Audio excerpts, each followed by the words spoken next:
Everyone, welcome back to my channel Tamil Momtastic. இன்றைக்கி நம்ம பார்க்க போகிற ரெசிபி என்னென்னு பார்த்தீங்கன்னா ஓட்ஸ் புட்டு. ரொம்பவே டிஃப்ரெண்ட்டாக, ரொம்ப சாஃப்டாக, ரொம்ப குயிக்காக பண்ணக்கூடிய ஒரு அருமையான ரெசிபி தான் இது. ஸோ இது எப்படி பண்ணுறதுன்னு பார்க்கலாம் வாங்க. ஓட்ஸ் புட்டு பண்ணுறதுக்காக நான் இங்கே வந்துட்டு ஒயிட் ஓட்ஸ் எடுத்துருக்கிறேன். இது வந்து ரொம்ப சாஃப்டாக இருக்குது. இது பாருங்கள், இந்த கப்பில் 2 கப்பு ஓட்ஸ் எடுத்துருக்கிறேன். ஸோ இது பார்த்தீங்கன்னா ரொம்ப சாஃப்டாக இருக்குது. ரொம்ப பெரிய ஓட்ஸ்லாம் இல்லை, கொஞ்சம் நார்மலான ஓட்ஸ் தான். பார்த்தாலே தெரியுதா, ரொம்ப சாஃப்டாக இருக்குது. ஸோ இதை நம்ம எப்படி பண்ணுறதுன்னு பார்ப்போம்.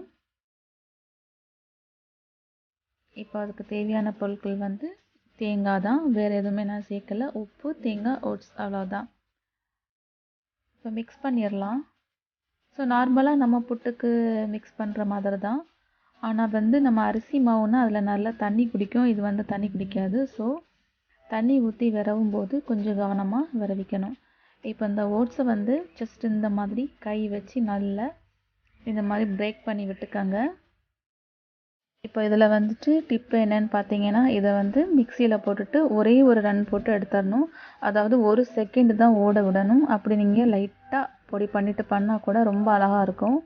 பட் நான் வந்து இந்த ஓட்ஸ் வந்து ரொம்ப சின்னதாக இருக்கனால நான் கையை வச்சு இந்த மாதிரி பிரேக் பண்ணி விட்டுருக்குறேன். இப்போ நம்ம ஆட் பண்ண வேண்டியது உப்பு. ஸோ தேவையான அளவு உப்பு போட்டுக்கோங்க.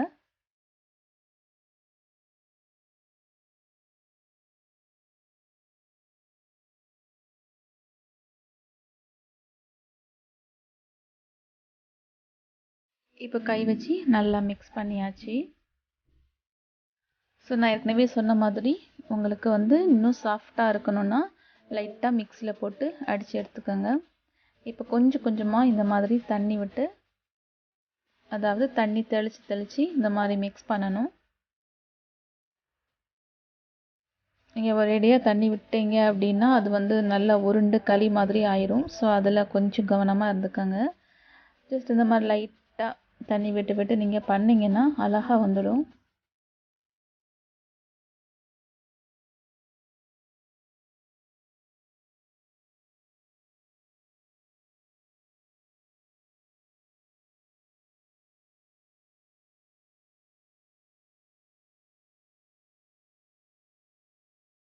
இப்போ வந்து நல்லா உருண்டுடுச்சு அப்படின்னா கூட ப்ராப்ளம் கிடையாது. மிக்சியில் போட்டு ஜஸ்ட்டு ஒன்று நீங்கள் லைட்டாக கிரைண்ட் பண்ணி எடுத்துட்டா போதும். இன்கேஸ் ஏதாவது இந்த மாதிரி நல்லா கட்டி கட்டியாக உருண்டையாக வந்துன்னா நீங்கள் அந்த மாதிரி பண்ணிக்கோங்க. ஸோ இப்போ வந்து விரவியாச்சு. இப்போ வந்து இதை ஃப்ரிட்ஜில் வந்து ஒரு 5 to 10 மினிட்ஸ் அப்படியே வச்சுருங்க. ஸோ ஃப்ரிட்ஜில் வச்சுட்டு நீங்கள் எடுத்து பண்ணிங்கன்னா நல்ல சாஃப்டாக வரும். ஸோ இப்போ வந்து நம்ம புட்டு பண்ணிடலாம். நான் இந்த மாதிரி சிரட்டை புட்டுன்னு சொல்லுவாங்கள்ல, அதில் தான் நான் பண்ண போகிறேன்.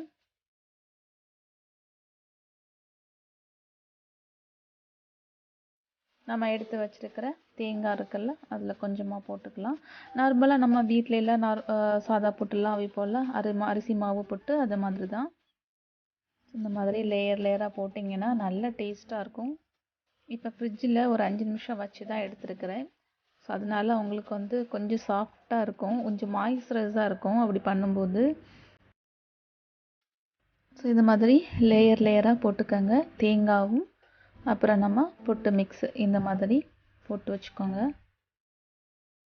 ரொம்ப டைட்டாக அப்படி ப்ரெஸ் பண்ணக்கூடாது, அப்படி பண்ணும்போது ஹார்ட் ஆயிரும். ஸோ ஜஸ்ட்டு கொஞ்சம் லூஸாட்டு விட்டுக்கோங்க.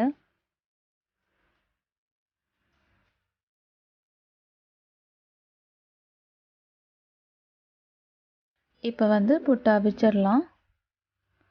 நான் இங்கே வந்துட்டு குக்கரில் தான் நான் வந்து புட்டு அவிக்க போகிறேன்.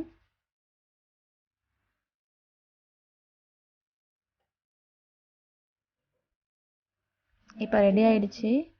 உங்களுக்கு வந்துட்டு ஒரு மேக்ஸிமம் ஒரு 3 மினிட்ஸ் கூட ஆகாது இந்த புட்டு ரெடி பண்ணுறதுக்கு. ஸோ அவ்வளோதாங்க, நம்மளோட சூப்பரான டேஸ்டியான ஹெல்த்தியான ஓட்ஸ் புட்டு ரெடி. ஓட்ஸில் நிறைய ஆன்டி ஆக்சிடென்ட்ஸ் விட்டமின்ஸ் இருக்கிறதுனால இதை நீங்கள் ட்ரை பண்ணி பாருங்கள். வெயிட் லாஸ் பண்ணணும்னு நினைக்கிறவங்க வந்து இந்த ஓட்ஸை புட்டை நீங்கள் ட்ரை பண்ணுங்கள். ரொம்பவே யூஸ்ஃபுல்லாக இருக்கும், ரொம்ப ஃபில்லிங்காக இருக்கும். ஸோ கண்டிப்பாக இந்த ரெசிபி உங்களுக்கு பிடிச்சிருக்கும்னு நினைக்கிறேன். பிடிச்சிருந்தால் லைக் பண்ணுங்கள், ஷேர் பண்ணுங்கள். இன்னும் என்னோடய சேனலை சப்ஸ்கிரைப் பண்ணலைன்னா ப்ளீஸ் சப்ஸ்கிரைப் பண்ணி வச்சுக்கோங்க. தேங்க்ஸ் ஃபார் வாட்சிங். பாய்.